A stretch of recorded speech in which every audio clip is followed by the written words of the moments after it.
Good afternoon. Can you hear me? My name is Rena Gopin, and I am surviving childhood sexual abuse.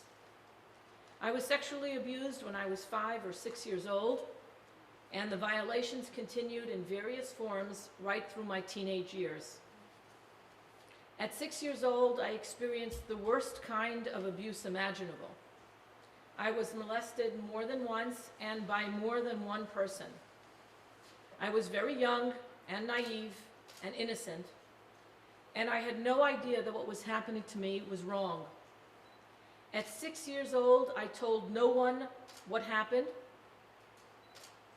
because I didn't think that there was anything to tell. But as a 12-year-old Orthodox Jewish girl, I knew that what happened was very wrong indeed. And I felt ashamed and guilty, and I wanted to die. I can't explain my determination and resolve to survive.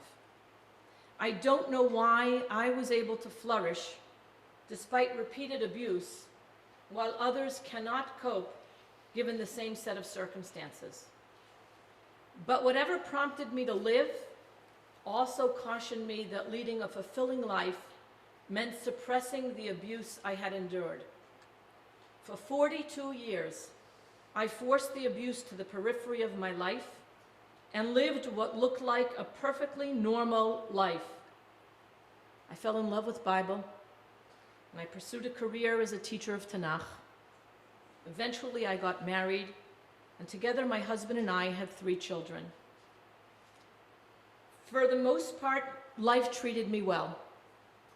There were occasional setbacks when something would trigger a full-blown panic attack. As I grew from a child's body into a woman's body, I knew that if my child self got into so much trouble, this new grown-up body couldn't be a good thing. Other times, a smell or a comment would reawaken long-suppressed memories of abuse, and I would temporarily be thrown off balance. In the most extreme situations, I just wanted to die. But mostly I instinctively realized that forcing myself to forget the abuse I endured was my best option for living normally. I played a number of mind games that enabled me to ignore the abuse. I reasoned that if it was really so bad, I would never have been capable of creating a normal life. I told myself that the people who hurt me were young men back then, but they were decent adults now who probably could be trusted again. I loved my family desperately and wanted to participate in celebrations when we all got together, even when that included the people that sexually abused me. As a young girl, and then later as a young woman, I was too afraid to reveal my secret and risk losing my family. Wouldn't you feel the same way? So I made up a family story that simply didn't include abuse or abusers, and I embraced them all, including those that betrayed me. There were many other reasons why I chose not to acknowledge repeated sexual abuse. Firstly, and most importantly, I was ashamed. I wondered how I allowed myself to be repeatedly molested. I wondered why I never told anyone, and why I acted as if nothing had happened. I forgot how innocent and naive I was at 6 years old, and judged my child self through the lens of my adult eyes. Secondly, I was afraid. I was afraid my abusers would punish me, or at the very least hate me for betraying them. I was afraid of my parents and their reaction. I didn't want to find out if they would believe me or not. I didn't want to find out if they would hold me as responsible as I held myself. I did the only thing I could do. I waited until they died. I will never know if they had some idea of what I had gone through, and if they did, why they didn't protect me. It always seemed better to live with questions than with the certainty of knowing something that would have the power to hurt me irrevocably. So I am left wondering. Finally, I didn't tell until I was old enough and secure enough to survive the telling. Living with the knowledge that I was sexually abused was horrible enough. I didn't want to actually talk about it with anyone. And I don't think I ever would have revealed my secret had it not been for a few intense panic attacks and jagged crying spells that caught me entirely off guard and shattered my equilibrium. Those episodes reminded me that there was serious unfinished business to deal with. And there just came a point when keeping my secret caused me more pain than revealing it. After 42 years, I was ready to fully disclose the abuse I suffered. But even with an enormously calm and compassionate listener, the telling was agonizing. The effort to restore myself to health was embarrassing. Recovery meant disclosing intimate details of past sexual abuse. After having suffered the violations themselves, rehashing it all in exquisite detail was the second most agonizing aspect of recovery that I had to endure. And it infuriated me to no end that it was not sufficient to live with the knowledge that I had been repeatedly molested, but that I would not be spared the humiliation of having to reveal it all to another person because healing would only come under those circumstances. Surviving sexual abuse is not something I did just once. Initially, I thought that if I just got it all out in the open, I would be cured. But it so hasn't turned out that way. Sexual abuse is not a flesh wound that disappears. It's a deep spiritual wound that leaves lasting scars. The pain is embedded deep in my soul. I carry with me a deep-seated fear for my well-being. It is especially so because I am female. While it is true that both boys and girls are sexually abused, the fear of being harassed, attacked, stalked, or raped is an ongoing fear for women. All women. But for women who were sexually abused as children, the fear is magnified. Women who survive sexual abuse know that the worst thing can happen because it already did. And sometimes living alongside that fear can become intolerable.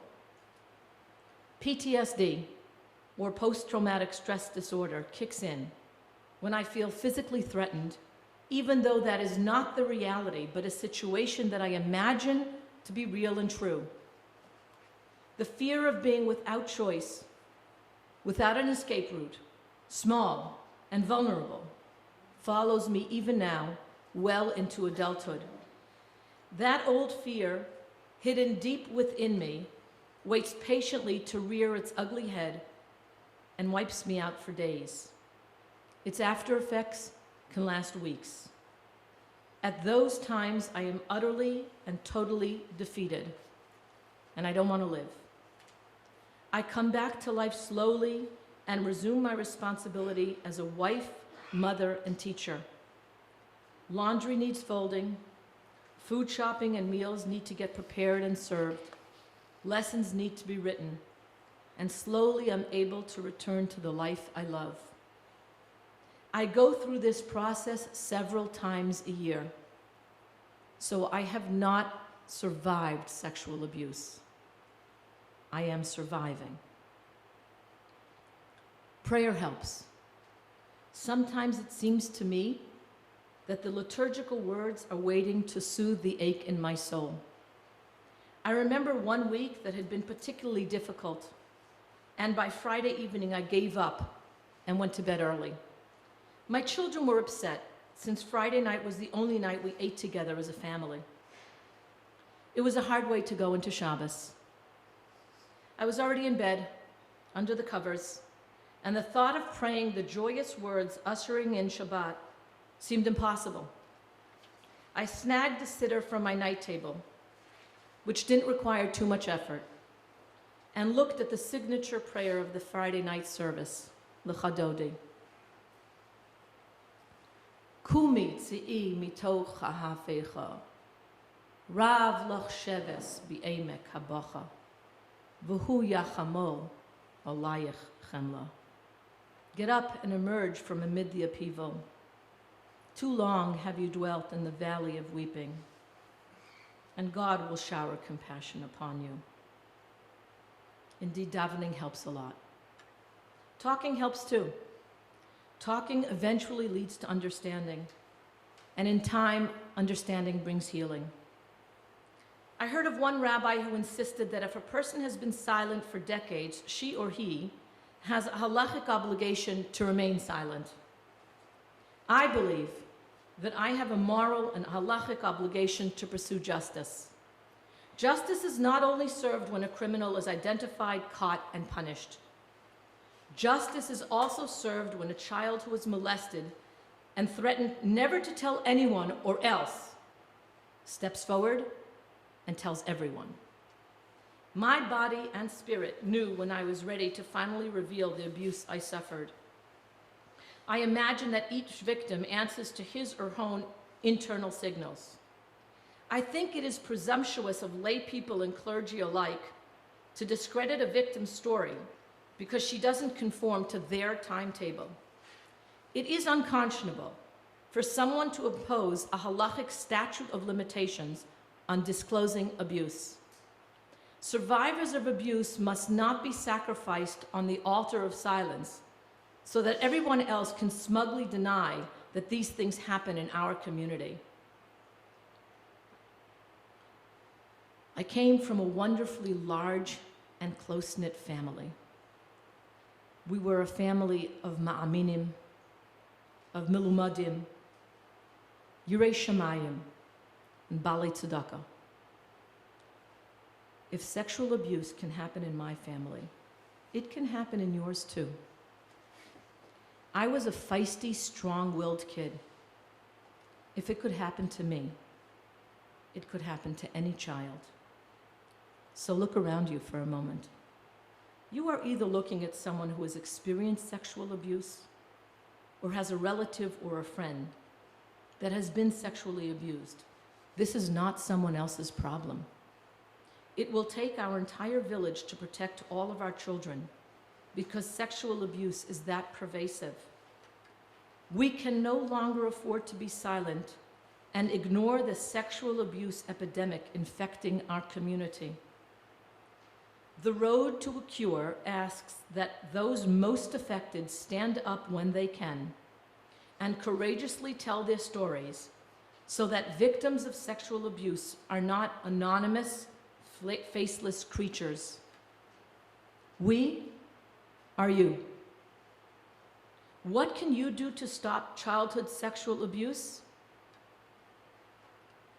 Frankly, I don't know how to eradicate sexual abuse. The problem is as old as time itself. But we can begin by being aware, by being vigilant. When you suspect something, say something.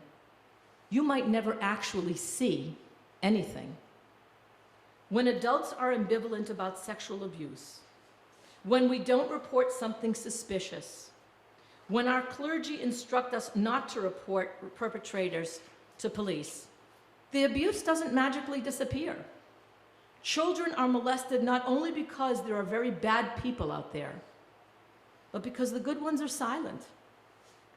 While we are ambivalent about our children's safety, 1 in 4 girls will be molested. While we listen to some of our clergy and refrain from reporting child molesters, 1 out of every 10 children will be sexually abused before the age of 18. If we are evasive about the treatment of our girls, we cannot express our disdain for the rabbinically sanctioned domestic abuse of our agunot.